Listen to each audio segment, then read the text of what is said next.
Depuis le Moyen Âge, le puits Sainte-Marie est une cité marchande. Sur la place des Farges, les négociants s'affairent autour d'une charmante fontaine du XIVe siècle. Mais la douceur de l'eau qui y coule ne laisse en rien imaginer son terrible secret.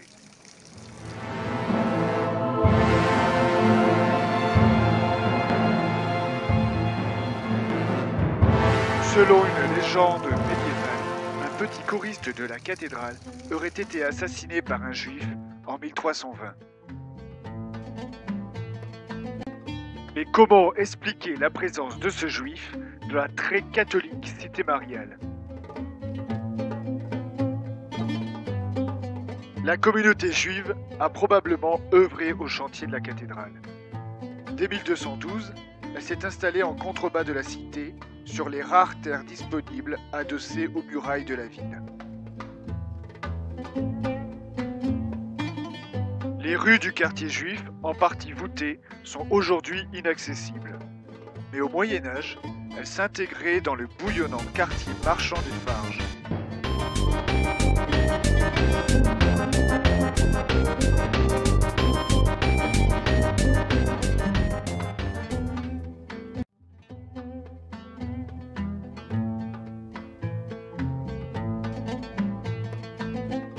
Toutefois, la plaque installée dans l'impasse dite de la Juiverie nous rappelle que les Juifs étaient contraints de demeurer ici afin de faciliter la levée de l'impôt spécifique à leur communauté et qu'ils étaient souvent victimes d'exactions. En effet, la situation des Juifs s'est terriblement dégradée durant le XIIIe siècle. Louis IX, imprégné par un catholicisme triomphant, leur impose le port de la rouelle. C'est dans ce contexte que s'inscrit la légende de la fontaine des Farges.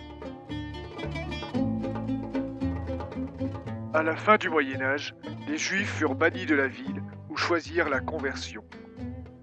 L'histoire de la communauté se poursuit toutefois jusqu'à la fin de la Seconde Guerre mondiale, puisqu'une synagogue y était toujours en activité rue Sarcrochet.